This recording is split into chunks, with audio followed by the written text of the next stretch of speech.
할렐루야. 오늘은 요한계시록 우리가 4장을 공부하도록 하겠습니다. 자, 우리가 이제 요한계시록을 우리가 1장부터 3장이 워밍업이었다면은 이제 4장부터 이제 본격적으로 장차 일어날 일에 관한 내용들을 이제 펼쳐 나가게 됩니다.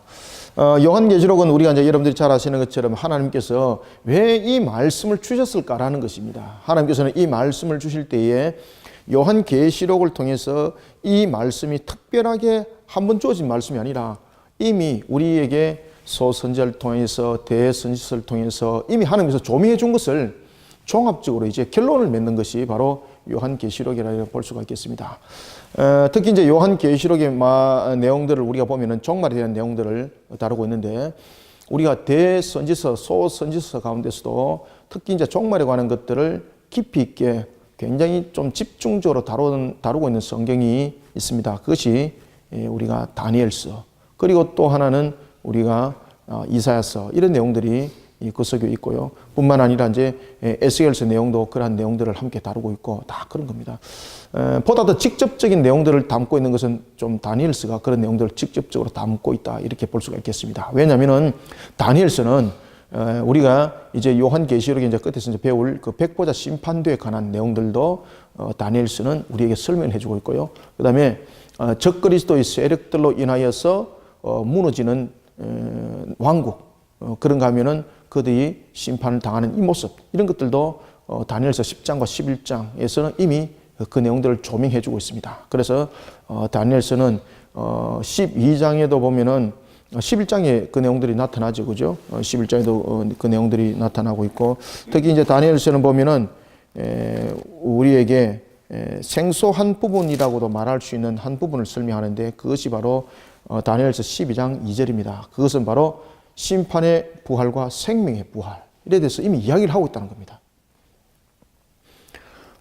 요한계시록을 이야기하기 전에 다니엘서 12장 2절에 보면은 이미 12장 2절에서 보면은 영생으로 부활할 자와 그리고 심판으로 부활할 자 두 부활이 있을 것에 관해서 다니엘서 12장은 직접적으로 설명을 하고 있습니다.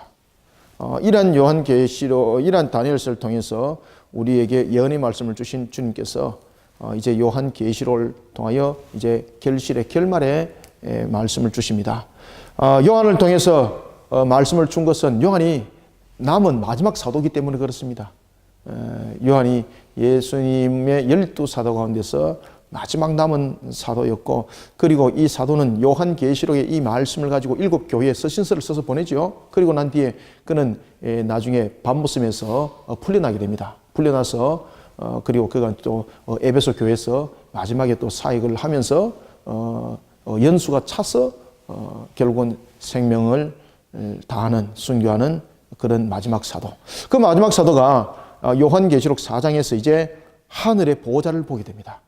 하나님께서는 요한계시록을 통해서 제일 처음에 주님이 어떤 모습으로 우리에게 비춰지는가라는 것을 통해서 그 모습을 조명해 줬고, 그 다음에 7교회에 나타나는 모습을 통해서 또한 그 교회 성격을 나타나는 모습을 통해서 조명해 줬고, 이런 주님께서 이 일이 있은 후에 사도 요한에게 이제 하늘의 보호자를 보여주게 됩니다. 자, 우리가 이제 4장에 오늘 1절부터 12절까지 내용을 우리가 한번 보겠는데, 우리가 한 절 한 절 이 내용들을 보면서 설명을 해 나가도록 하겠습니다. 먼저 우리가 여러분들 4장 1절을 한번 읽읍시다. 시작. 이 일 후에 내가 보니 하늘에 열린 문이 있는데 내가 들은 바 처음에 내게 말하던 나팔 소리 같은 그 음성이 이르되 이리로 올라오라. 이후에 마땅히 일어날 일들을 내가 네게 보이리라 하시더라. 아멘. 이 일 후에 내가 보니, 이 일 후에. 자, 본문 한번 읽어주세요. 이 일 후에 내가 보니, 그죠? 하늘에 닫힌 문이 아니라 열린 문이 있죠. 자, 열린 문이 있다 그랬습니다. 그러면은 이 일 후라는 것은 여러분들 두 가지의 내용들을 담고 있습니다. 첫 번째는 우리가 이제 그 1장 9절부터 20절이죠. 1장 9절부터 20절에 보면은 주님께서 나타나는 모습, 주님의 모습을 그는 보았고, 그 다음에 두 번째는 우리가 일곱 교회 사건이 2장 1절부터 3장, 우리가 지난주까지 봤던 3장 22절, 2장 1절에서부터 3장 22절에 어떤 내용이 있습니까? 일곱 교회의 그 사건들, 이 사건, 이것을 이 일 후라고 말하는 겁니다. 이 일 후에 내가 봤다는 겁니다. 이 일 후에 내가 보니라는 이것은 무엇을 봤는가? 그러니까 이 일이라는 것은 이미 진행되어진 것입니다. 그죠? 이미 진행되어진 것. 그러니까 첫 번째는 이미 있은 일이고, 두 번째는 교회의 상태, 영적 상태, 영적 모습, 그죠?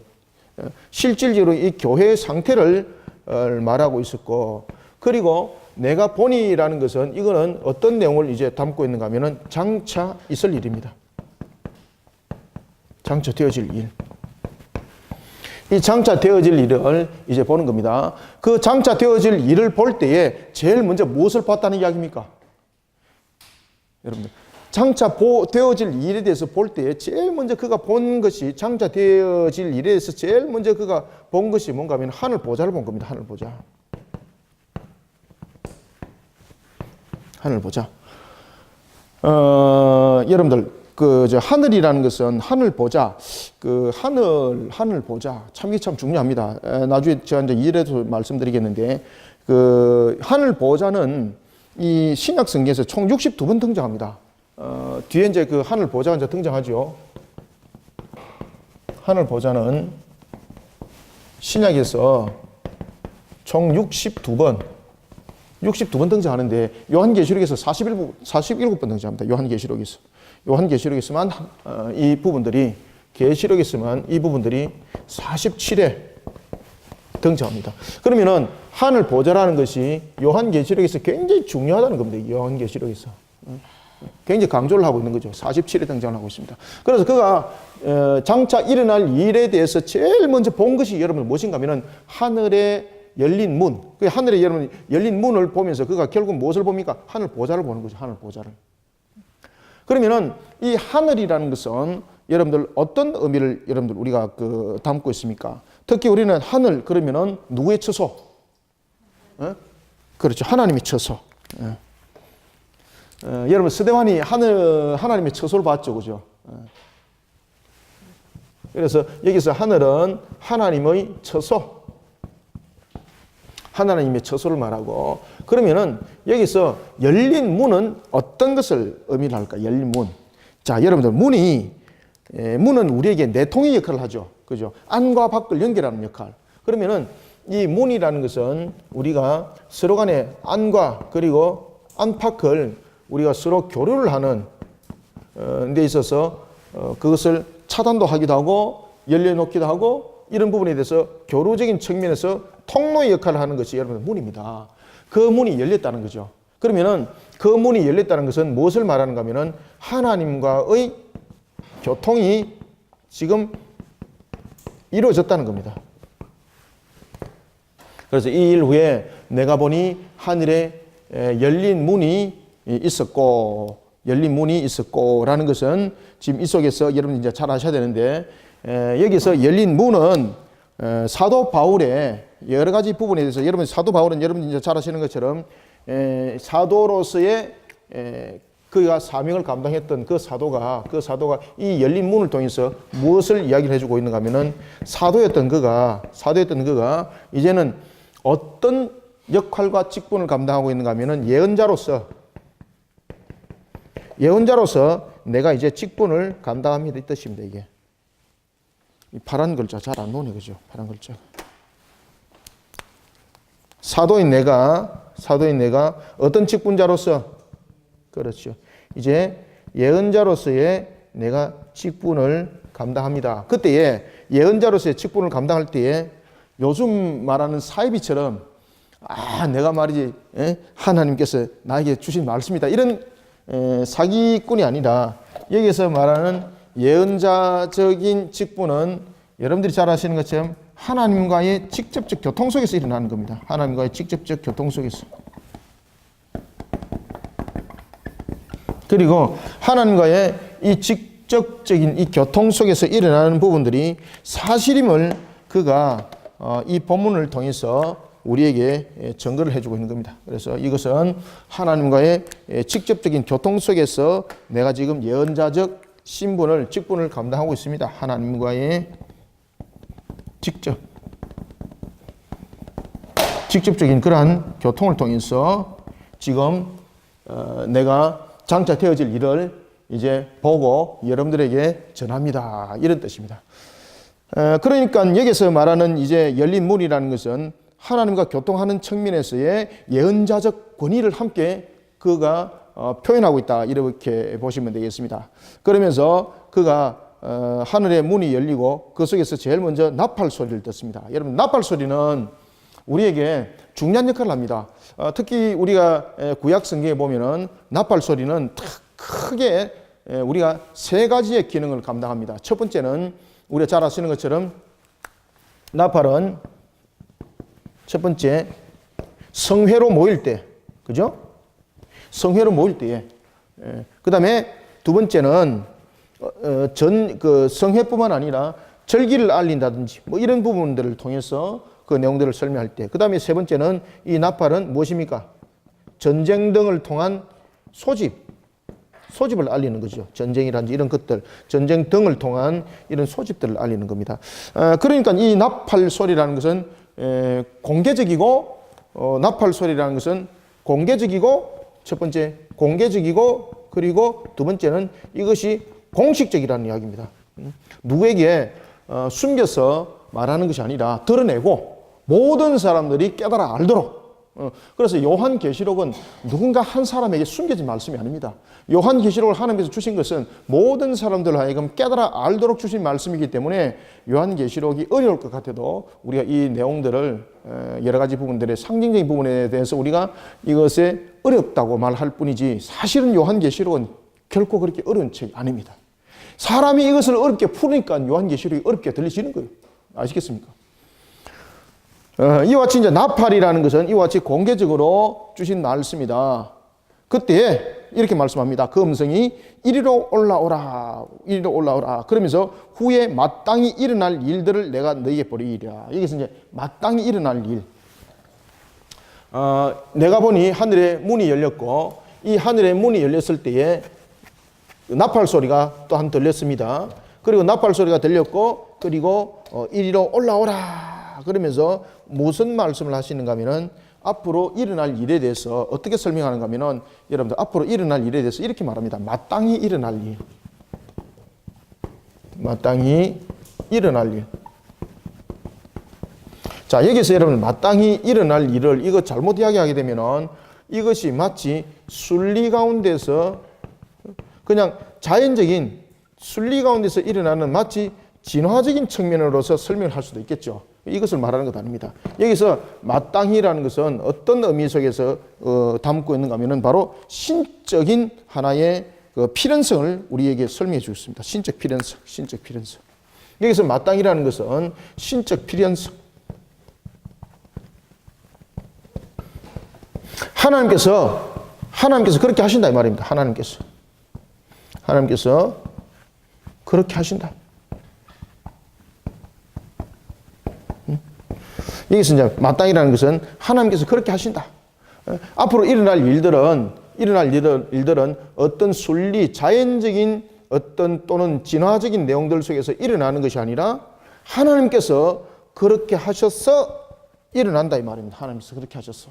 그래서 이 본문 속에서 말하는 마땅히 일어날 일들은 신적 필연성을 강조하고 있습니다. 아시겠습니까? 신적 필연성을 강조하고 있습니다. 그때에 내가 일어날 일들을 내게 보였다. 여기서 이제 일어날 일들은 이제 장차 되어질 일들이죠. 예, 일어날 일들은 이것은 장차 있을 일들, 장차 되어질 일. 그래서 이 장차 되어질 일이 신적 필연성을 통해서 일어난다는 이야기입니다. 신적 필연성. 어떤 자연적인 순리를 통해서 일어난 일 아니다 이 말입니다. 그러면 다시 말하면은 지금 여러분들 우리가 지구의 처치에 곳곳에 불고 있는 큰 자연적인 이 현상들이 보면은 우리가 계속해서 이것을 엘니뇨라고 우리가 해석을 하고 있지 않습니까? 그것이 아니라는 것을 알아라는 겁니다. 우리가 인간이 자연을 파괴해가지고 일어나는 자연적 현상도 있습니다. 그렇지만은 오늘 이 본문 속에서 마땅히 일어날 일들에 관해서 일어난 일들을 직시하셔야 됩니다. 이걸 두 가지를 구별해 보셔야 돼요. 그래서 우리가 이 요한예시록을 면밀히 여러분 검토해 보시고 보시면은 지금 지구상에서 일어난 일들에 대해서 우리 심각하게 고민하셔야 됩니다. 인도네시아에서 일어났던 여러분들 그 문제는 엘니뇨에서 일어난 것도 아닙니다. 아시겠습니까? 계속해서 여러분들 그 태평양에서 발생되어서 일본 쪽으로 가기도 하고 뭐 우리나라 쪽으로 상륙하기도 하고 그다음에 그 미국에서도 보면은 계속해서 여러분들 그들이 지금까지 경험해 보지 못했던 그런 하리케인들이 엄청난 하리케인들이 지금 치고 들어오지 않습니까? 이게 엘니뇨 현상에서 나타나는 거 아닙니다. 엘니뇨 현상에서 나타나는 것도 있고 그러지 아니한 것들이 있습니다. 그래서 우리는 이 부분들에 주목하셔야 됩니다. 마땅히 일어날 일. 이걸 주목을 안 하는 거예요, 이게. 이걸 주목을 하지 않냐고 이것을 엘니뇨로만 설명을 하고 있습니다. 그러니까 여러분들요, 우리가 과학을 선호하는 것 좋습니다. 그렇지만은 과학이 선호하는 것이 하나님의 말씀을 앞서면 안 됩니다. 과학은 하나님의 말씀에 대해서 증명하는 것으로 내려와야 됩니다. 그런데 우리는 과학이 앞서버렸고 과학이 증명하지 못하면 하나님의 말씀도 증명이 거짓이라는 것으로서 말하는 그런 우리는 과학 만능주의, 과학 우상주의 시대를 살아가고 있습니다. 이 큰일 날 일들입니다, 이거. 그래서 마땅히 일어날 일들 좀 주목하셔야 됩니다. 그래서 여러분들은 이런 부분들을 두 가지를 명확하게 가르칠 수 있어야 돼요. 사람들에게, 그리고 자녀들에게도 말입니다. 그리고 알지 못하는 이들에게도 이 부분들을 명확하게 설명할 수 있어야 됩니다. 그래서 이 마땅히 일어날 일들은 순리적인 자연적인 현상 속에서 나타나는 것 아니다. 신적 필연성을 말하고 있다. 그러면 신적 필연성은 어떤 내용들을 담고 있습니까? 그래서 옆에다 써놓으세요. 하나님께서 그렇게 하시겠다는 겁니다. 하나님께서 그렇게 하시겠다.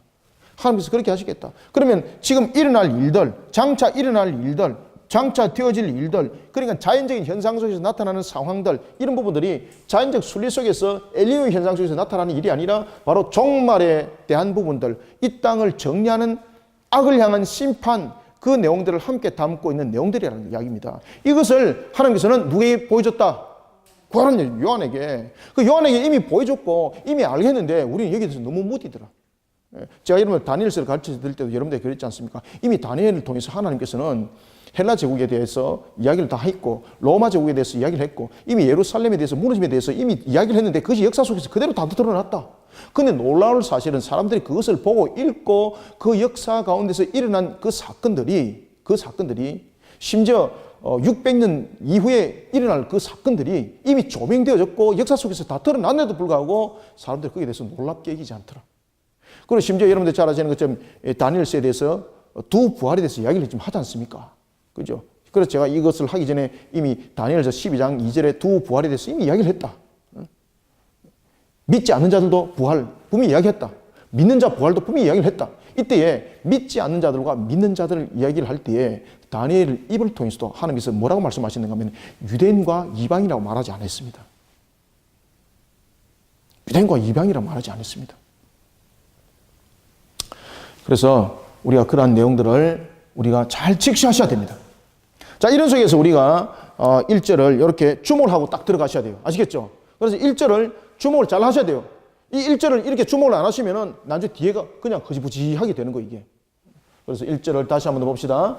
이 일 후에, 아시겠죠? 이 일 후는 이 일이라는 것은 역사적으로 일어난 사실들이죠. 그죠? 역사적으로 이미 조명된 내용들이죠. 그리고 사실은 이런 부분들을 통해서 자신이 다시 한 번 더 확인했던 내용들, 그리고 내가 보았던 일을 앞으로 장차 되어질 일인데 그 장차 되어질 일들을 하나님께서 비춰주기 전에 먼저 나에게 하늘의 보호자를 열어줬다. 왜 그런가 하면은 장차 되어질 일에 대해서 나의 영이 나의 능력으로 그것을 깨닫는 것이 아니라 하나님께서 그것을 깨닫고 알게 해야 되기 때문에 내가 누구와 교통해야 됩니까? 그럼요. 아시겠죠? 그래서 4장 1절이 그 내용들을 딱 순서대로 우리에게 설명해 주고 있는 거예요. 장차 되어질 일에 대해서 하늘의 문을 열어서 하나님이 처음에 제가 적었는데 이거 적는다고 제가 지워버렸죠. 처소에서 하나님의 문이 열리는 것은 결국은 하나님과 여러분들 무엇을 말하고 있습니까? 하나님과 일어날 교통이에요, 교통. 하나님과의 교통 속에서 장차 되어질 일을 지금 아는 것이지 내가 아는 상식, 내가 그냥 판단했던 나의 그냥 육감적인 부분 아니면은 뭐 과학적인 증명을 통해서 그것이 아니라는 이야기입니다. 그래서 하늘의 문이 하늘 보자라는 것은 앞으로 되어질 일에 대해서 장차 되어질 일에 대해서 하나님께서 알게 하셨다는 거죠. 왜 그런가 하면은 하나님은 모든 것에 대해서 주관하시는 분이죠. 따라서 마땅히 일어날 일들은 어떤 자연적인 순리 속에서 일어나는 것이 아니라 신적 필연 속에서 나타나는데 하나님께서 그렇게 하시겠다는 겁니다. 그래서 여러분 1절을 잘 주시하셔야 돼요. 1절을. 이제 이해가시겠죠? 네. 그래서 요한계시록은 여러분 이렇게 하나 따지고 볼 때는 하나 따지고 보셔야 돼요. 그러면서 이제 보십시오. 그러면서 이제 2절, 자 2절, 3절을 함께 읽어야 됩니다. 시작. 내가 곧 성령에 감동되었더니 보라 하늘에 보좌를 베풀었고 그 보좌 위에 앉으신 이가 있는데 앉으신 이의 모양이 백옥과 홍보석 같고 또 무지개가 있어 보좌에 둘렸는데 그 모양이 녹보석 같더라. 아멘. 야, 여러분 이 내용 지금 무슨 이야기를 하고 있는 거 아세요? 이거는 언약의 성취를 말하고 있습니다. 언약의 성취. 제가 이제 설명드리겠습니다. 하늘 보좌는 우리가 전체적으로 요한계시록에서 몇 번 등장한다 그랬습니까? 40? 그렇죠. 신약 성경에서 총 몇 번? 62번 등장하는데 요한계시록에서 이것을 47번, 62번 가운데서 요한계시록에서만 47번을 써요. 47번. 그러면 이 하늘 보좌가 어떤 의미를 가지고 있는가 여러분 아시겠죠? 그죠? 그래서 하늘 보좌는 우리가 하나님께서 열어주셔서 영적 교통이 일어나는 장소입니다. 하나님의 영광만 있는 것이 아니라 우리가 장차 되어질 일은 하늘 보좌를 통해서 우리가 알 수 있는 것이지 우리가 자신이 가지고 있는 능력 가지고 자신이 어떤 능력을 가지고 초능력을 가지고 그걸 알 수 있고 우리가 뭐 미래 세계를 갈 수 있고 이건 전부 다 헛겁니다. 그래서 하늘 보좌라는 것은 일어날 일에 관한 것은 하나님이 모든 걸 주관하시죠. 그런 부분에 대해서 하늘 보좌. 그 다음에 하늘 보좌는 하나님의 권위. 그래서 요한계시록에서 하늘 보좌는요 다양한적인 측면에서 해석이 되어집니다. 그래서 그 문장들을 주시를 하셔야 돼요. 그래서 하늘 보좌라는 부분, 하늘이라는 이런 부분, 특히 여러분 요한계시록 12장에 가면은 하늘은 하늘 보좌로 설명도 안 해요. 아시겠습니까? 요한계시록 12장에 가면은 하늘은 어떤 장소입니까? 영적 전투 벌이는 데입니다. 영적 전투. 영적 전투. 전투 현장입니다. 하늘이. 그래서 그 문장들을 직시하면서 해석을 하셔야 돼요. 요한계시록은. 그냥 묵작배기로 그냥 해석해서는 안 되고. 그래서 제가 지금 이렇게 여러분들에게 이렇게 해석하라고 제가 이렇게 일부러 글을 쓰는 거예요. 제가 지금. 자, 그럴 때에 하늘 보좌에서 내 성령의 감동으로 그러니까 여러분 교통이 바로 성령의 감동을 통해서 여러분들 교통이 되는 것이고 그리고 장차 되어질 일에 대해서 아는 겁니다. 그런 성령의 감동을 통해서 되었더니 보라 하늘의 보좌를 베풀었고 그 보좌 위에 앉으신 이가 있더라. 여기서 그 보좌 위에 앉으신 이는 누굽니까? 하나님이시죠. 그분이 앉았는데 그분이 여러분 어떤 모습을 하고 있습니까? 그분이 어떤 모습을 하고 있어요? 잠깐 제가 이걸 지우고 여러분들이 좀 불러주세요. 그러면 제가 설명해 드릴게요. 여러분들 보시면은 지금 무지개로 설명하고 있고 보석으로 설명하고 있죠. 이 이유가 있습니다. 자, 보석에는 여러분들 속에 우리가 지금 이미 우리가 모세오경을 우리가 공부를 많이 해왔지 않습니까? 여러분들 그 보석을 딱 보면서 누가 머릿속에 싹 들어와요? 대제사장. 그 다음에 무지개 이러면은 누가 머릿속에 딱 떠올라요? 창세기 몇 장? 그렇죠. 노아홍수. 창세기 6장부터 9장 속에서 나타났던 그 사실 속에서 그 무지개. 그러면은 이런 부분들을 통해서 여러분들 반드시 기억해야 될 것은 하나님께서 약속하신 대로 예언의 말씀대로 이 일들은 성취될 것이고 그리고 하나님의 언약의 백성들에 관해서 하나님께서 어떻게 하시겠다는 겁니까?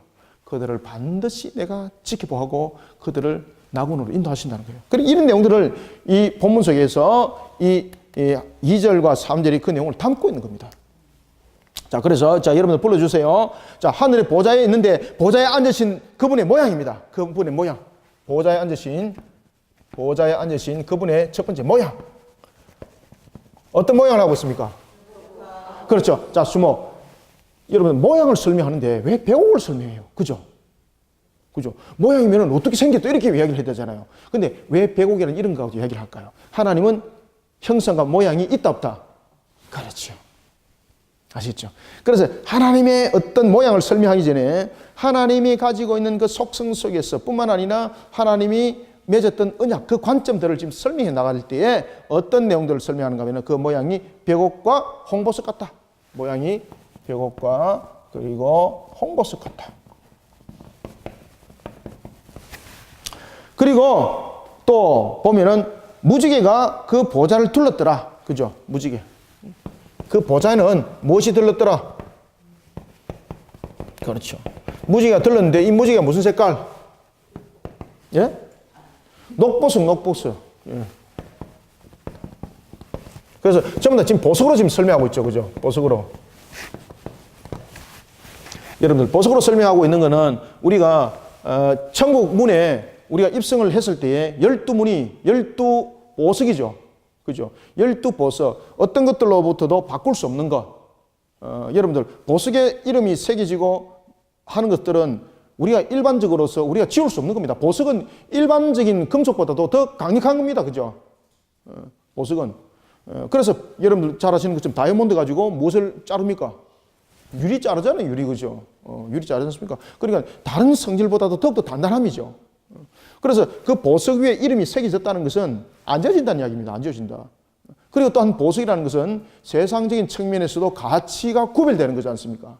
이런 부분에 대해서 모양이 벽옥과 홍보석이라는 이 부분들은 무엇을 우리에게 설명해 주고 있는가 하면 첫 번째, 우리가 이제 이 부분들을 이제 두 가지로 여러분들 우리가 이제 보시면 되겠는데, 이 부분들은 제일 먼저 우리가 이 대제사장의 모습을 우리가 여러분 발견하셔야 됩니다. 대제사장의 모습. 그죠?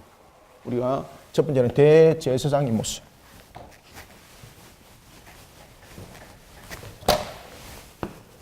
대제사장의 모습을 이 속에서 발견해야 되고, 그 다음에 이 벽옥과 형보석을 통해서는 그 모양을 통해서 무엇을 설명하고 있는가 하면은 바로 심판자라는 것을 말하고 있습니다. 심판자라는 것을 말하고 있습니다. 자, 그런가 하면은 그 보좌가 무지개로서 녹보석을 가지고 있다는 것은, 이것은 우리에게 성경이 에스겔서에도 이미 그 이야기를 하는데, 에스겔서 1장 28절에 보면은 하나님의 영광, 하나님의 영광의 형상입니다. 이 무지개는 첫 번째 하나님의 영광의 형상.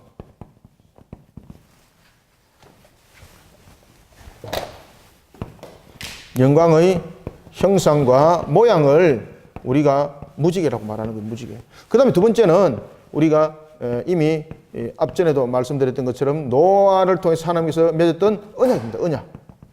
언약의 상징입니다. 언약의 상징.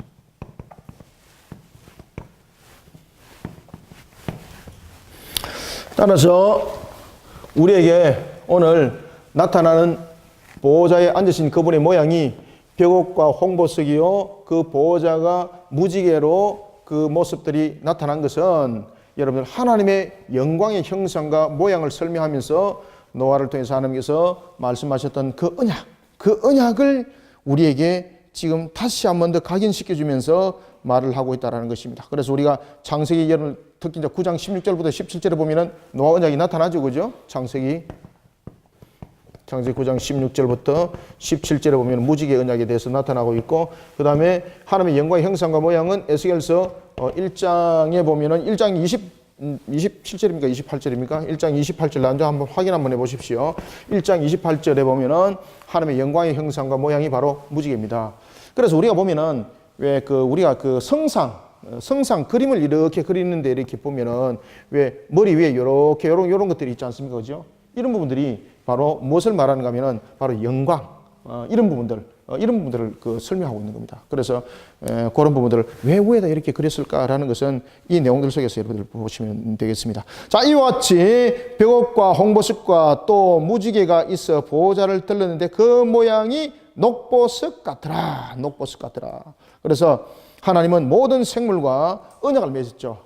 그들을 물러서 영원히 심판하지 아니할 것이라. 그럴 뿐만 아니라 그들 생육 번성하게 할 것을 또한 약속하셨고, 그리고 또한 하나님께서는 아브라함을 통해서 또한 언약을 맺으셨죠. 그러니까 그런 모든 언약들을 이 무지개를 통해서 그 대표적으로 설명하고 있는 겁니다. 그러면 다시 말하면은 여러분들 잘 아시는 것처럼 창세기 3장 15절에 하나님의 언약의 성취의 실현적인 측면에서 지금 이제 종말이 일어나고 있다는 것을 설명하는 거예요. 이게 전체적인 포괄적인 내용, 의미적인 측면에서 볼 때에 그런 모습 속에서 그 보좌를 설명하고 있습니다. 그럴 때에 그 보좌 근처에 나타나고 있는 여러 가지 현상들을 요한계시록은 우리에게 설명해 주고 있는데, 그것은 바로 24장로와 그리고 네 짐승에 관한 겁니다.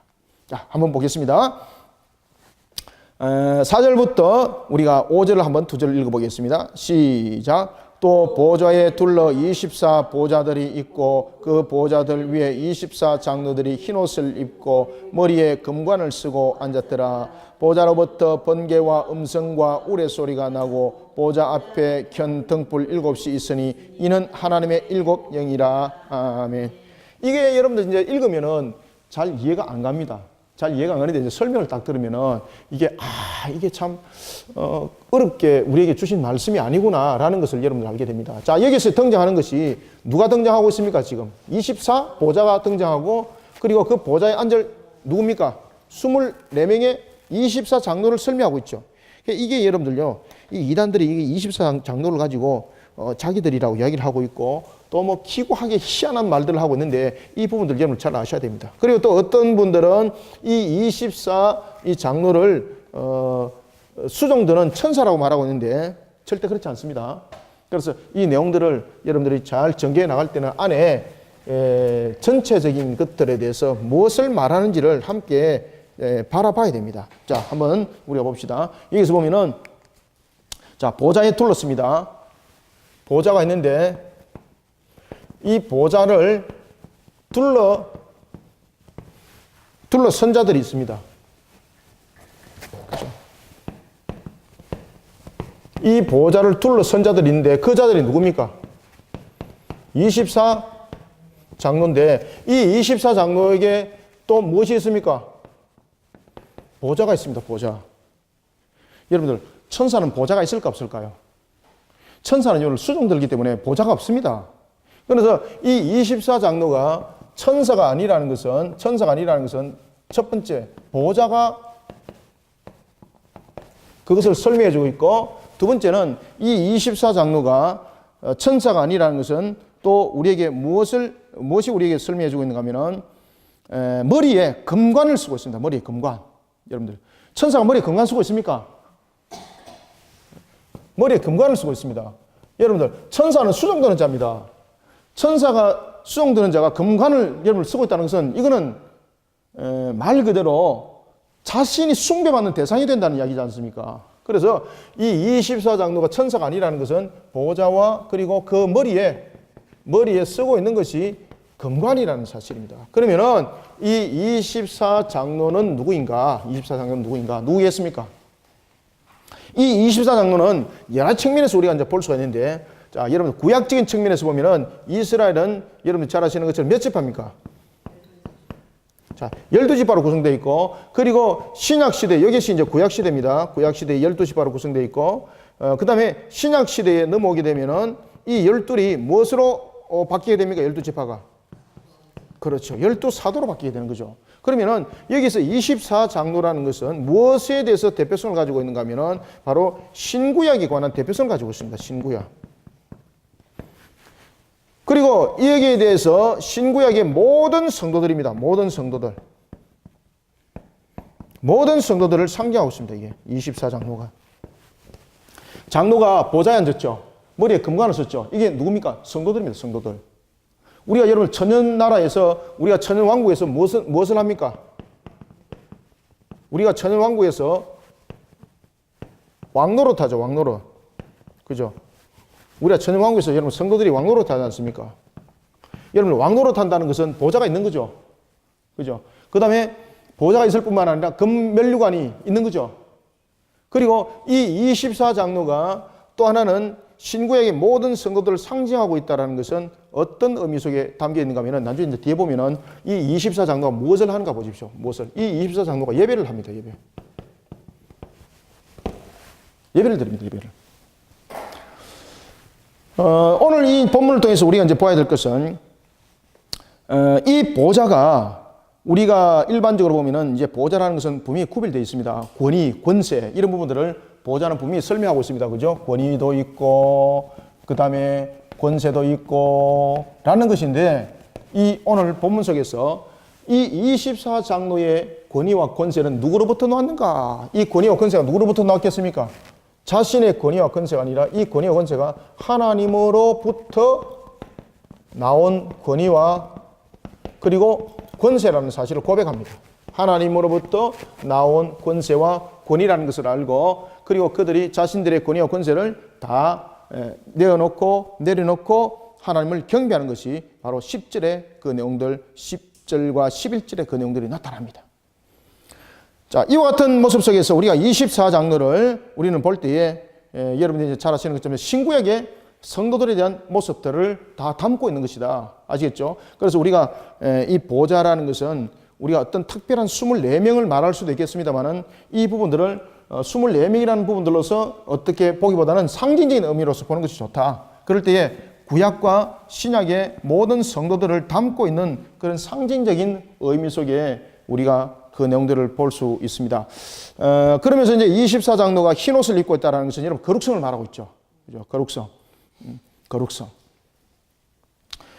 우리가 이제 여러분들 12문, 12기둥 뭐 이런 부분들을 또 합치면 또 24이 되는 것이고요. 그리고 12문, 12기둥은 결국 누굽니까? 구원받은 백성 아닙니까? 그죠? 12문, 그 다음에 12기둥. 이 부분들 전부 다 12문, 12기둥. 12문에 누가 이름이 있습니까? 성도들의 이름이 그 속에 새겨져 있지 않습니까? 마찬가지입니다. 그래서 이런 부분들을 함께 우리가 신구약의 구원의 백성들, 하나님의 성도들, 하나님의 모든 교회들을 우리가 말을 하고 있다, 이렇게 볼 수가 있겠습니다. 그래서 거룩한 하나님의 백성들이 하나님 보좌에 같이 왕노릇하고 있는 우리의 모습들을 설명하고 있는 겁니다. 그러면서 5절에 보면은 그 보좌로부터 이제 무엇이 나옵니까? 여기서 4절에 우리가 24장로의 보좌와 그리고 5절의 보좌의 차이점이 있죠.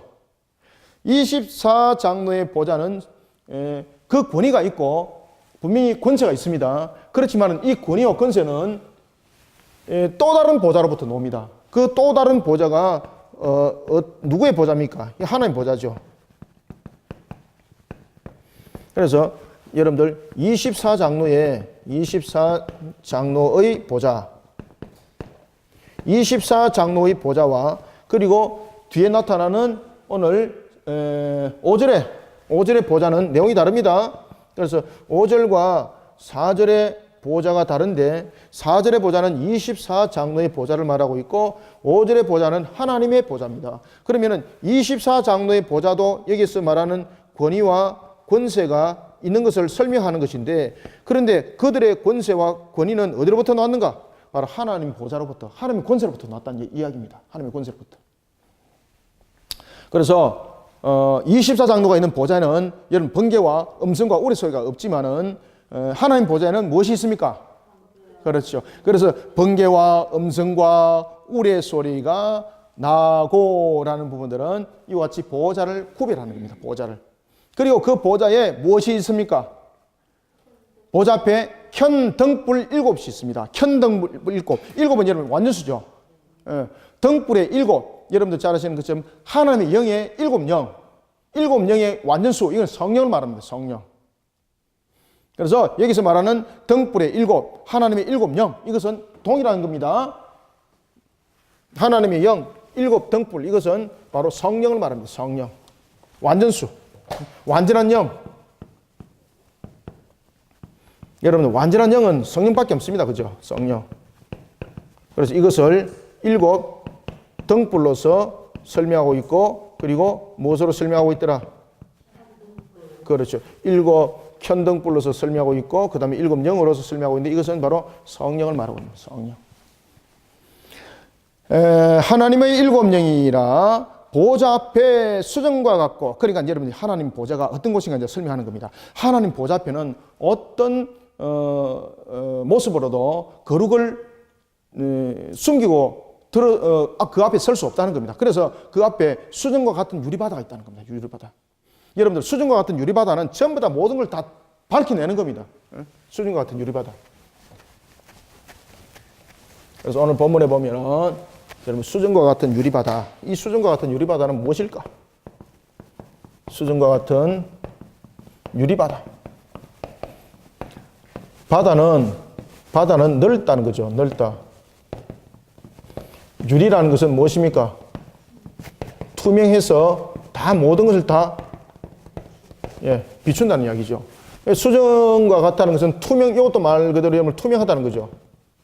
수면과 같은 유리바다. 그 보좌 앞은 여러분들 잘 아시는 것처럼 수정과 같은 유리바다라는 것은 거룩하지 아니한 자는 그 앞에 설 수 없다는 겁니다. 속일 수 없다는 겁니다. 숨길 수 없는 곳. 그래서 여기서 보좌는 어떤 곳이라는 이야기입니까? 수정과 같은 유리바다라는 걸 통해서 이 보좌는 숨길 수가 없는 곳. 숨길 것이 없는 것. 그러면은 숨길 것이 없다는 것은 하나님께서 모든 것을 이미 다 감찰하고 계신다는 거죠. 그래서 하나님께서 모든 것을 이미 감찰하고 계신다. 이 뜻입니다.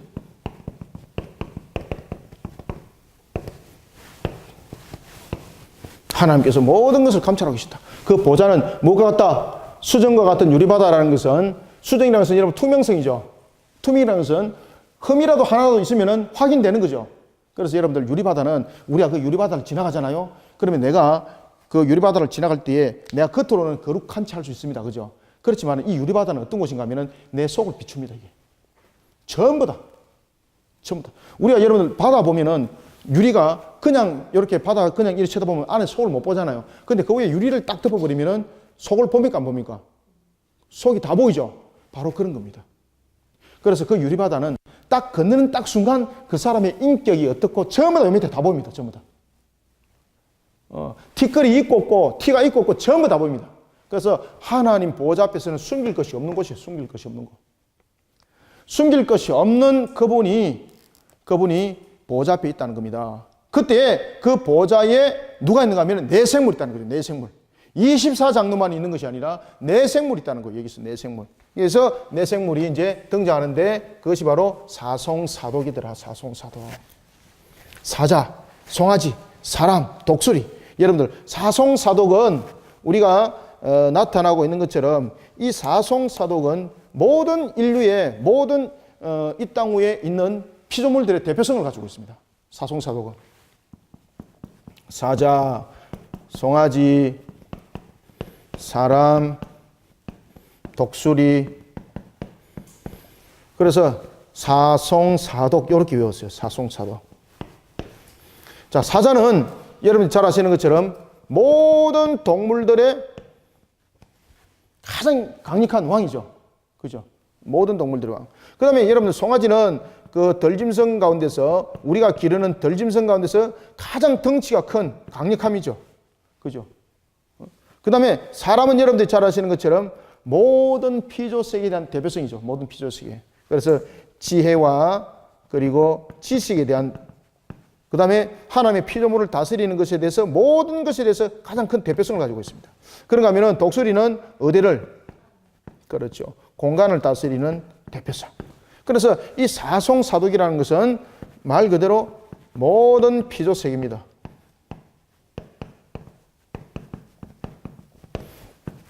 모든 피조세계의 통치. 그러니까 하나님의 말씀 속에서 모든 세계들이 다스림을 받을 때에, 이 모든 세계를 다스림을 받을 때 이제 사송사독의 모습을 한번 보십시오.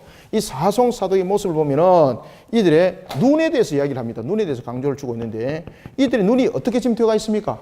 눈이 앞과 뒤로 어떻더라? 그렇죠. 가득하더라. 이 가득하다는 것은 어떤 의미를 담고 있습니까? 가득하다는 것은 눈알이 수가 많다 이것이 아닙니다. 이 가득하다는 것은 뭔가 하면은 첫 번째, 보지 못하는 곳이 없다.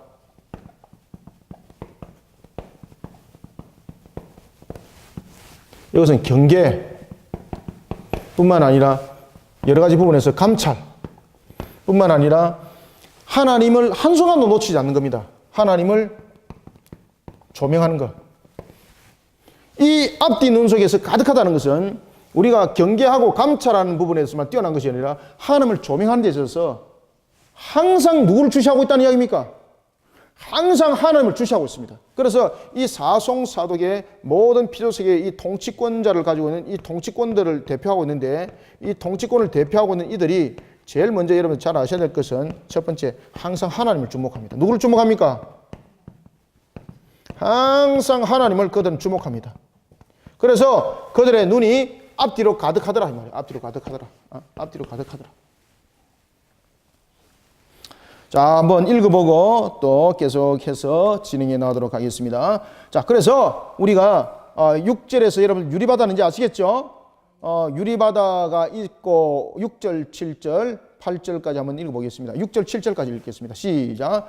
보좌 앞에 수정과 같은 유리바다가 있고 보좌 가운데와 보좌 주위에 네 생물이 있는데 앞뒤에 눈이 가득하더라. 그 첫째 생물은 사자 같고 그 둘째 생물은 송아지 같고 그 셋째 생물은 얼굴이 사람 같고 그 넷째 생물은 날아가는 독수리 같은데. 아멘.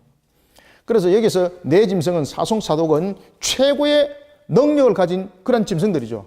최고의 능력을 가진 짐승들. 그 최고의 능력을 가지고 있는 짐승들이 어디를 주시하고 있습니까? 항상. 그렇죠. 항상 하나님을 주시하고 있습니다. 항상. 이게 여러분들요, 하나님의 창조의 질서, 창조의 원리의 근본입니다. 이게. 항상 하나님을 주목하는 것이 이것이 무엇입니까? 하나님의 창조의 원리. 그 근원입니다. 근원. 사람이 무엇을 주목해야 됩니까? 항상 하나님을 주목해야 됩니다. 세상의 모든 피조물들도 하나님을 주목해야 됩니다. 다른 것을 주목하면 안 됩니다. 그래서 이 사송사독은 하나님의 창조의 원리를 우리에게 설명해 주고 있습니다. 창조의 원리, 창조의 원리. 아시겠죠? 하나님을 항상 주목하는 것. 창조 원리. 자, 그럴 때에 오늘 여러분 보시면은 이 네 생물이 눈이 앞뒤로 눈이 가득하다라는 것은 이와 같이 하나님을 항상 주목한다는 것이고, 그 다음에 두 번째는 항상 자신도 깨어 있는 것을 말하고 있습니다. 항상. 자, 첫 번째는 보지 못하는 곳이 없다는 것이고, 두 번째는 항상 깨어 있는 상태를 말합니다. 항상 깨어 있는 상태.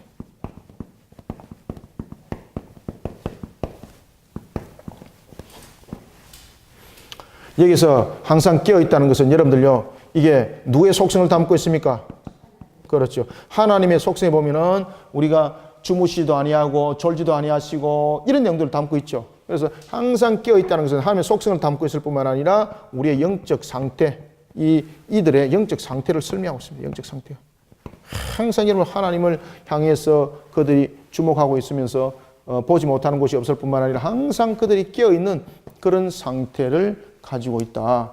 그리고 또한 이런 속에 여러분들이 또한 잘 아셔야 될 것은 이 네 생물 속에서 또한 눈이 가득하더라는 것은 무엇을 가지고 있겠습니까? 열정입니다. 열정. 열심. 그 열심이 무엇으로 나타날까? 세 번째는요. 여기서 눈이 가득하다는 것은 세 번째는 열심. 열정을 말하고 있는데 어떤 부분에서 열심과 열정이 있을까요, 여러분들요? 자신의 개인의 열심과 열정이 아니죠. 하나님께서 명하신 바에 대해서 순종하는 열심. 순종하는 열정. 그럼 여기서 말 그대로 여러분들 여기서 열심과 열정이 있다는 것은 이것이 사송사독이 기계가 아니라는 이야기입니다. 다시 말하면은 이 사송사독이 무엇을 가지고 있다는 겁니까? 인격적 존재라는 것을 설명합니다. 인격적 존재. 인격적 존재. 이 인격적 존재가 그 열심이, 그 열정이 순종하는 열심과 순종하는 열정을 가지고 있습니다. 이것이 여러분 전부 다 창조 원리죠. 그죠? 하나님께서 모든 것의 창조를 통해서 창조 원리의 근원을 이룰 때 모든 것이 하나님의 법도와 규례를 따르는 것 속에서 생육 번성 충만함이 있는 거죠. 마찬가지입니다. 그래서 이 모습들은 하나님의 창조의 원리를 그 속에 담고 있다. 이렇게 보시면 되겠습니다. 그러면서 여러분들 이 창조 원리 속에서 우리에게 또 하나 가르쳐주고 있는 것은 무엇인가 하면은 여러분들 하나님께서 사람을 창조한 목적이 뭘까요, 여러분들요? 하나님께서 여러분들 모든 피조물들 창조한 목적이 뭘까요? 하나님의 영광을 위해서입니다. 하나님의 영광을 위해서. 하나님의 영광을 위해서라는 것을 통해서 우리에게 이제 설명을 해주고 있는데 그것이 바로 이 사송사독 속에서 나타납니다. 이 사송사독 속에서. 자, 그러면은 이 사송사독이 어떤 모습으로 여러분 자신들의 임무를 수행하고 직분을 감당하는지 보십시오. 그래서 여기서 보면은 이제 사송사독의 직분과 그리고 이들의 보면 직무 수행입니다. 직분과 직무 수행을 할 때에 자, 8절 한번 읽어봅니다. 시작. 네 생물은 각각 6 날개를 가지고 그 안과 주위에는 눈이 가득하더라. 그들이 밤낮 쉬지 않고 이르기를 거룩하다 거룩하다 거룩하다 주 하나님 곧 전능하신 이에 이어 전에도 계셨고 이제도 계시고 장차 오실리라 하고 아멘. 자, 내 생물에게 날개가 여러분 몇 개가 있습니까? 자, 여러분들 이사야서에 보면은 그 6장에 보면은 천사가 수종드는 천사가 보면은 날개가 몇 개가 있습니까? 이사야 6장 2절에 보면은 이 6개의 날개가 있는데 네 날개와 두 날개, 네 날개는 무엇을 합니까? 여기서 보면은 이제 그 천사에 관해서 이야기를 하고 있고 그리고 이제 또 우리에게 이제 네 생물에 대해서도 이야기를 하고 있는데 이 네 생물이 가지고 있는 것이 네 생물이 특이한 것은 눈은 이미 이제 설명했습니다. 이 네 생물이 가지고 있는 특징 가운데서 하나가 뭔가 하면은 날개가 몇 개 있더라? 그렇죠. 날개가 6개 있더라. 6개. 여러분들, 우리가 이사야서 6장 2절에 보면은 천사가 날개가 6개 있습니다. 6개. 그 6개가 있는데 이 6개 날개가 어떻게 사용됩니까? 이렇게 이제 천사가 이렇게, 자, 제가 그림을 그냥 그릴게요. 이렇게 천사가 이랬는데 두 날개는 날개가 6개 있는데 두 날개는 가지고 무엇을 가리고? 눈을 가리고 두 날개는 가지고 무엇을 가리고? 발을 가리고 그리고 남은 두 날개 가지고 나는 거예요.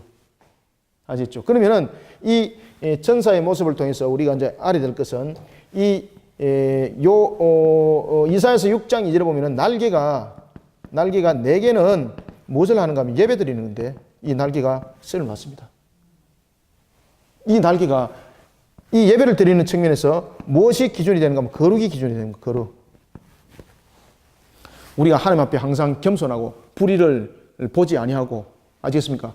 불의와 탐욕을 가리고 그것이 눈을 가리고 발을 가리고 이런 부분들이 전부 다 불의와 탐욕을 가리는 회개 속에서 거룩을 상징하고 있습니다. 거룩.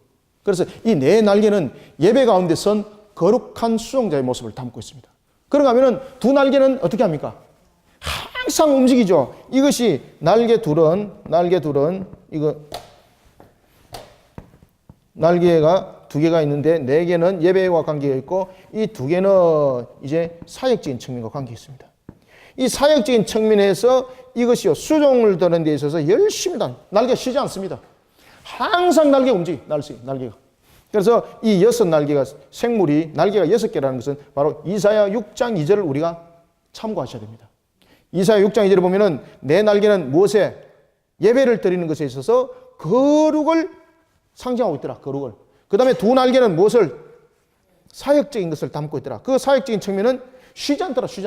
쉬지 않는다는 것은 여러분들 열심과 그리고 열정을 말하죠. 열심과 열정. 그런데 이 열심과 열정이 하나님의 말씀에 순종하는 열심과 열정이에요. 이게. 날개가 쉬지 않는 것을.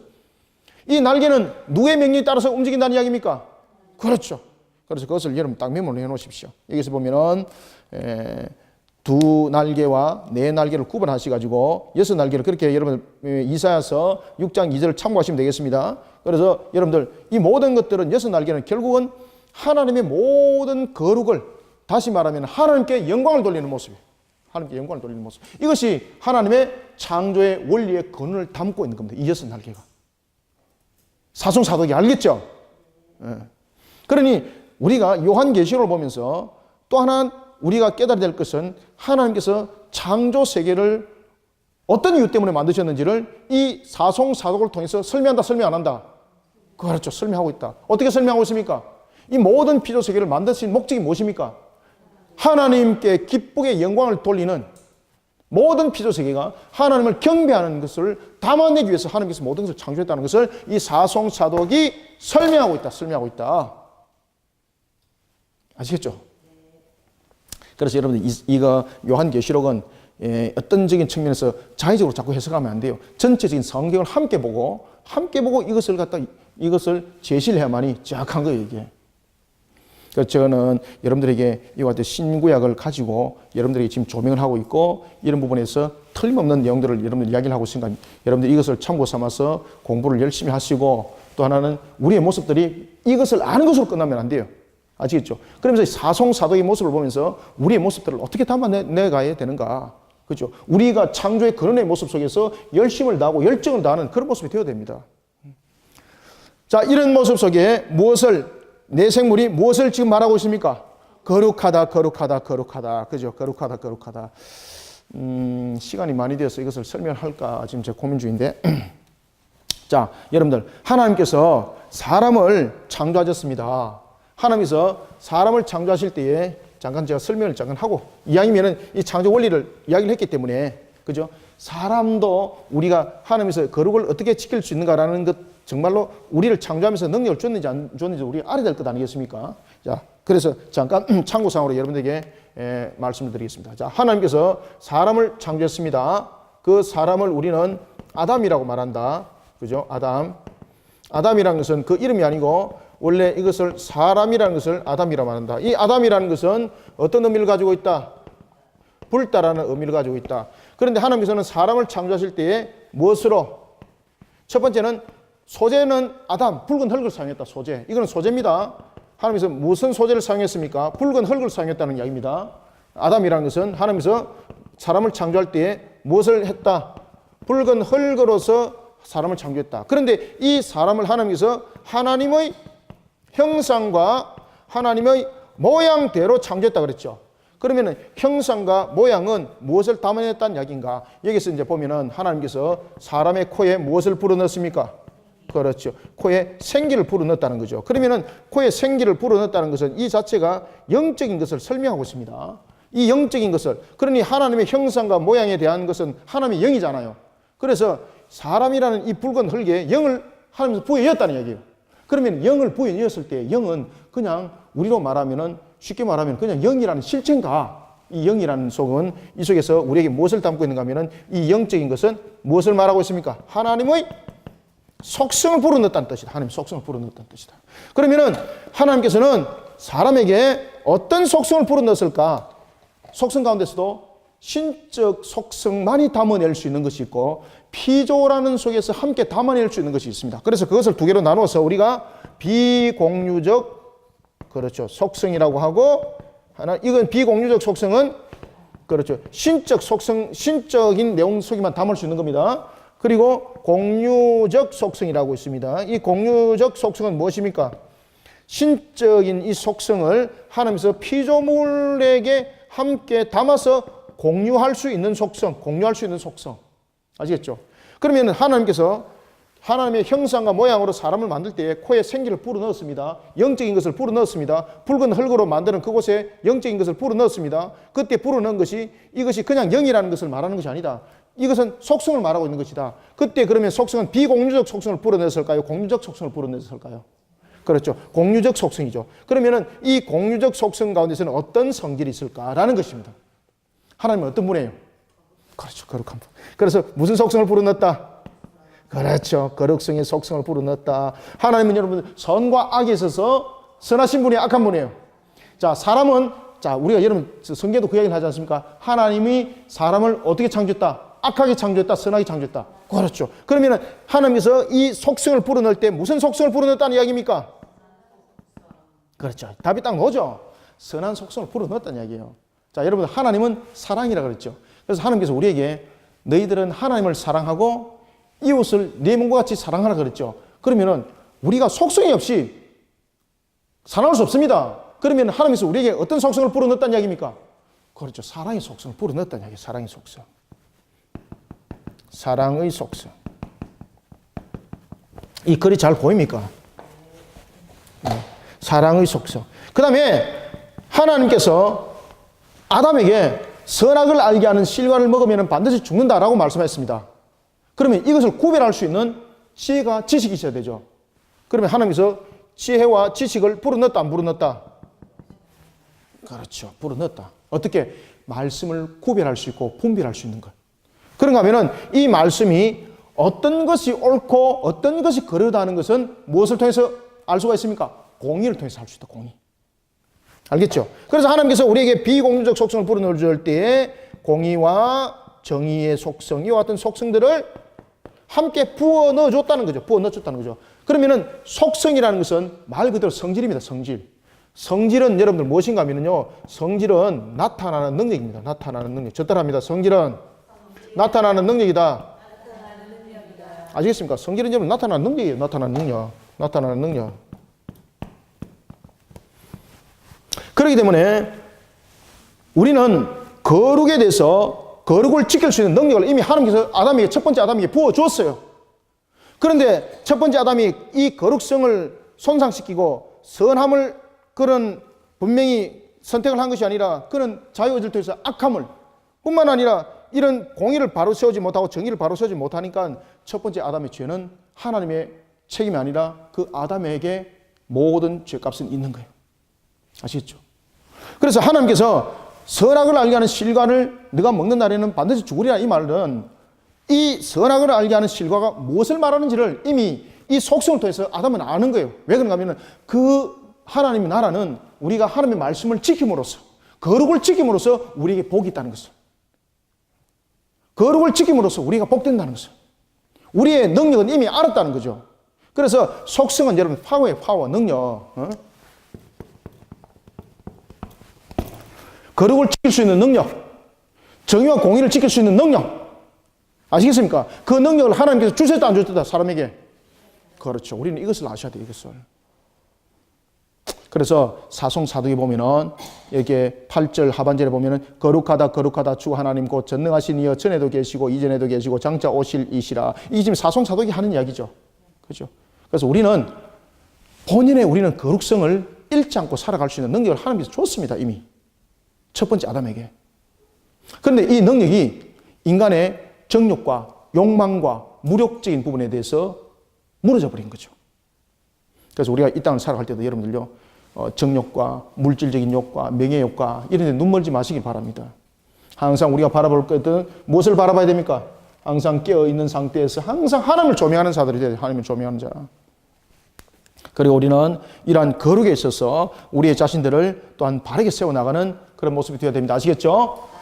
자, 이런 속에 이제 사송사독이 거룩하다라는 것은 바로 무엇입니까? 하나님께서 만드신 피조 세계의 본인의 모습 뿐만 아니라 또한 이 사송사독이 수종자로서의 상태가 어떻게 되어야 된다는 이야기입니까? 여러분, 말로만 거룩이 안 되는 거죠. 지금 유리바다에 있습니다. 투명한 유리바다에 있습니다. 수중과 같은 곳에 있습니다. 거룩함이 안 되면 하나님 보좌에 없는 거죠. 그러면 이 사송사독이 거룩하다고 말할 때에 그들의 모습이 먼저 거룩성을 유지를 해야 되는 거죠. 그죠? 그 거룩을 유지하는 데 있어서 이미 이 사송사독은 여러분들 인격적 존재입니다. 그들의 의지가 이와 같은 부분에 대해서 하나님을 경배하고 하나님을 찬양하고 하나님께 영광 돌리는 모습 속에서 그들의 의지가 강력하게 세워졌다는 이야기죠. 이것이 하나님께서 사람을 첫 번째 만드셨던 그 근원의 목적, 피조물을 만들었던 근원의 목적, 그것들이 사송사독 속에 그들은 이 성립을 지키는 겁니다. 그래서 우리가 웨스트민스터 소련 문답의 제1문이 무엇을 물었습니까? 하나님께서 사람을 왜 만드셨는가? 왜 창조하셨는가? 그러니까 그 답을 뭐라고 답을 했습니까? 하나님을 영화롭게 그분을 즐겁게 하고 기쁘게 하고 그런 모습으로 우리는 창조되었습니다. 아시겠죠? 그래서 이런 내용들이 다 담고 있습니다. 이게. 그러면서 이제 그 생물들이 보호자에 앉아서 이렇게 말합니다. 자, 이제 보십시오. 그 생물들이 자 9절, 10절, 11절까지 한번 읽어봅니다. 시작. 그 생물들이 보호자에 앉으사 세세토록 살아계시는 이에게 영광과 존귀와 감사를 돌릴 때에 24 장로들이 보호자에 앉으신 이 앞에 엎드려 세세토록 살아계시는 이에게 경배하고 자기의 관을 보호자 앞에 드리며 이르되 우리 주 하나님이여 영광과 존귀와 권능을 받으시는 것이 합당하오니 주께서 만물을 지으신지라 만물이 주의 뜻대로 있었고 또 지으심을 받았나이다 하더라. 아멘. 그래서 9절에 보면은 이 그 생물들이 보호자에 앉아서 세세토록 살아계신 이에게, 이것은 뭡니까? 영존하신 하나님이죠. 어제도 계시고 오늘도 계시고 장차도 변함없이 항상 존재하시는 그분. 그래서 영존하신 분. 영존하신 그분에게 무엇을 지금 돌립니까? 그렇죠. 영광과 존귀와 감사를 돌리는 것. 이거 여러분 창조의 원리예요. 창조 원리. 요거 여러분들 공부하시면서 이 창조 원리 놓치면 안 됩니다. 그래서 웨스트민스터 소련 문답 제1문을 항상 기억하셔야 돼요. 이 문장들을 읽으면서. 그래서 사송사독이 지금 그렇게 비춰주고 있는 겁니다. 그때에 여러분들 보십시오. 24 장로뿐만 아니라 네 생물도 함께 동일하게 지금 존귀와 영광을 하나님께 돌립니다. 예배 가운데 씁니다. 지금 9절도 보면은 예배 가운데 모습입니다. 그리고 10절도 보면은 예배 가운데 모습입니다. 10절 보십시오. 24장로. 제가 4절에도 여러분들에게 설명드렸죠. 이 24장로는 천사가 아니다. 이 24장로는 누군가? 그래서 제가 신구약의 성도들의 상징들을 말하고 있다. 교회의 대표성을 말하고 있다라고 여러분들에게 말씀드렸던 이유는 바로 이 10절의 내용 때문입니다. 자, 10절 다시 한번 읽읍시다. 시작. 24장로들이 보호자에 앉으신 이에게 엎드려 세세토록 살아 계시는 이에게 경배하고 자기의 보호자 앞에 드리며 이르되 아멘. 이게 여러분 예배드리는 모습인데 24장로들이 보호자에 앉으신 이 앞에 엎드립니다. 아니, 이 사람들이 원래 보호자에 앉아 있는 사람이잖아요. 보호자에 앉아 있는 그 사람들이 지금 여러분들 보시면 압니다만 그 앞에 엎드립니다. 그러면은 이들의 보호자 뒤에 주님의 보호자가 있었다는 이야기죠. 그죠? 엎드립니다. 엎드리면서 뭐라고 말합니까? 세세토록 살아계신 이에게 경배하고 자기의 관을 누구에 드립니까? 지금 자기에 있는 머리의 관을 여러분들 보시면요. 보호자에 계시는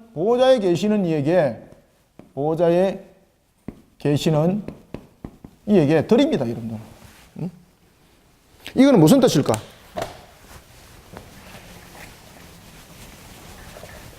지금 여기 24장로가 보좌에 앉아있던 24장로입니다. 24장로가 보좌에 앉은 그들이 보좌에서 내려와서 엎드립니다. 그리고 자신들의 금관을 보좌에 계신 이에게 드립니다.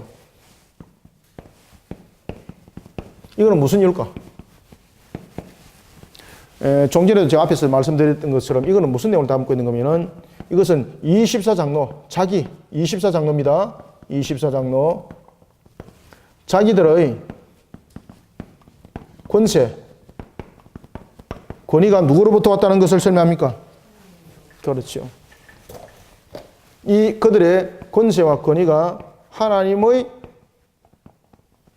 보호자로부터 왔다는 것입니다. 보호자로부터 왔다는 고백입니다, 이게. 이 신앙 고백입니다, 신앙 고백.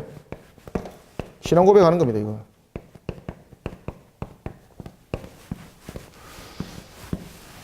자기들의 권세와 권위가 하나님의 보호자로부터 왔다는 고백입니다, 고백.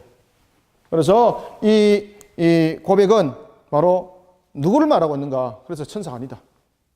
그래서 이 24장로는 바로 신구약의 하나님의 택한 백성, 하나님의 교회를 상징하고 있는 것이다 라고 이렇게 보시면 된다는 겁니다. 그래서 경배하고 자기들의 관을 보호자 앞에 드린다. 여기서 경배는 뭡니까? 24장로가 무슨 대상이라는 이야기입니까? 하나님을 경배하는 대상이라는 이야기예요. 경배하는 대상. 하나님을 경배하는 대상. 그래서 이 24장로는 별도로 만들어진 피조물이 새롭게 만들어진 환경 속에서 나타난 것 아닙니다. 그러니까 우리의 모습을 이 속에 담고 있더라. 그러면서 이제 13절의 마지막으로 우리 주 하나님이여. 여기서 우리 주 하나님이라는 것은 오직 하나님만이 자신들의 소유주가 됩니다, 이 뜻입니다. 오직 하나님만이 나의 소유주가 됩니다. 오직 하나님만이. 여러분, 오직 하나님만이 나의 소유주 맞습니까?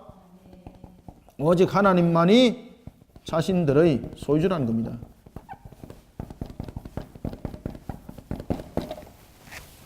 이게 우리 주 하나님이여 영광과 존귀와 권능을 받으시는 것이 합당하오니 주께서 만물을 지으신지라. 맞지, 그죠? 그래서 지금 여러분 제가 창조의 근원, 이 원리를 아셔야 된다는 것은 이제 이 만물을 딱 하면서 그 이야기를 하는 겁니다. 우리의 창조의 근원 속에서 만물을 지으신 분입니다. 그러면 만물을 지으신 분은 그분은 그 모든 것을 그의 뜻대로 주관하신 분이라는 이야기죠.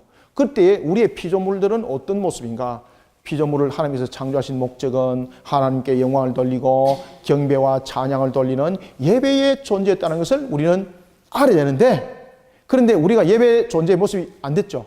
이것이 어떤 모습이기 때문에 우리가 예배드린 모습이 되지 못했습니까? 바로 마귀의 유혹이었죠. 그래서 이제 5장부터 이제 그 본격적 심판이 이제 일어나는 겁니다. 이와 같이 예배자로 세운 하나님의 백성을 미혹하여서 넘어뜨린 존재가 있는 거죠. 그래서 이 넘어뜨린 존재를 이제 심판하는 거예요, 이게. 그것이 5장부터 이제 펼쳐지는 것이 인해재앙, 나팔재앙, 대집재앙이 이제 일어나는 것입니다. 자, 오늘은 여기까지 하겠습니다. 그래서 우리가 요한계시록 4장을 우리가 공부를 하면서 오늘 주신 말씀을 여러분들이 삼가 잘 이렇게 묵상하시고 우리의 창조의 근원 속에 자신을 바로 세우고 우리가 하나님께서 주신 이와 같은 속성 속에 우리가 열심을 다하면서 우리의 신앙들이 열정들이 순종으로 나타나야 됩니다. 이런 속에 또한 우리가 종말을 잘 준비하고 이겨나가는 우리 성도들이 되시기를 소망합니다.